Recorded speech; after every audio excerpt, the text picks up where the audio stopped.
ঢাকা বিশ্ববিদ্যালয়ের ফজলুল হক মুসলিম হলে মানসিক ভারসাম্যহীন যুবক তোফাজ্জলকে পিটিয়ে হত্যার ঘটনায় অভিযুক্ত ৬ শিক্ষার্থীর স্বীকারোক্তিমূলক জবানবন্দি নেওয়ার পর তাদের কারাগারে পাঠানো হয়েছে। আর তোফাজ্জল হত্যায় দায়ীদের দৃষ্টান্তমূলক শাস্তির দাবি জানিয়েছে ঢাকাস্থ পাথরঘাটার শিক্ষার্থীরা। এদিকে জাহাঙ্গীরনগর বিশ্ববিদ্যালয়ের সাবেক ছাত্রলীগ নেতা শামীম মোল্লাকে পিটিয়ে হত্যার ঘটনায় ৮ শিক্ষার্থীর বিরুদ্ধে আশুলিয়া থানায় দায়ের করা হয়েছে হত্যা মামলা। আবির আহমেদের রিপোর্ট। মানসিক ভারসাম্যহীন যুবক তোফাজ্জলকে পিটিয়ে হত্যার ঘটনায় ৬ শিক্ষার্থীকে শুক্রবার দুপুরে আদালতে নেওয়া হয়। তাদের কাছ থেকে স্বীকারোক্তিমূলক জবানবন্দি গ্রহণ করে কারাগারে পাঠায় আদালত। মামলার রহস্য উদ্ঘাটন ও অপরাধীদের দৃষ্টান্তমূলক শাস্তির দাবি করেন বাদীপক্ষের আইনজীবী।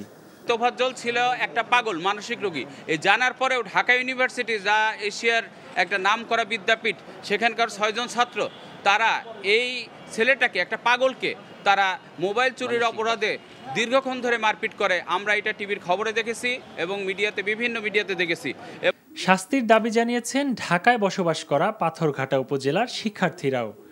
ঢাকা বিশ্ববিদ্যালয়ের অপরাজয় বাংলার পাদদেশে মানববন্ধনরত শিক্ষার্থীরা বলেন, তোফাজ্জল হত্যার দায় এড়াতে পারে না বিশ্ববিদ্যালয়ের প্রক্টোরিয়াল বডি ও হল প্রশাসন।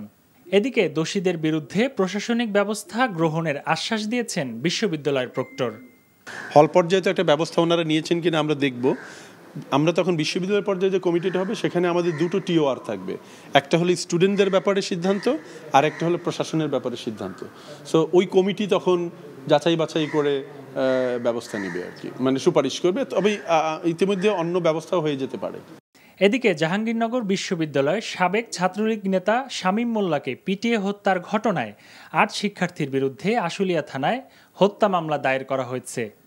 শুক্রবার ভোরে জাহাঙ্গীরনগর বিশ্ববিদ্যালয়ের ডেপুটি রেজিস্ট্রার সুদীপ্ত শাহিন বাদী হয়ে মামলাটি দায়ের করেন।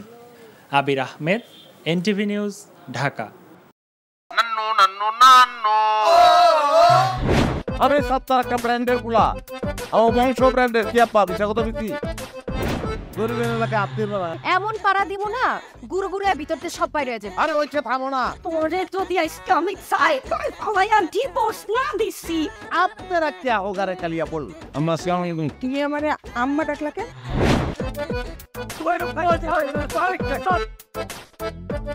তুমি আমাদের দাবি মানতে হবে। মামু তুমি জজ্জাল মাইয়া রে, কোনদিন স্বামীর মুখ দেখাও না। আমিন। আপনারে আমি দেখে নিব। হাতে লাগে বেতারে হাত ছাইরা দাও সোনার চাচারে। এনজিওর কিস্তি প্রথমবার বিকাশ পেমেন্ট করলেই 20 টাকা ইনস্ট্যান্ট ক্যাশব্যাক।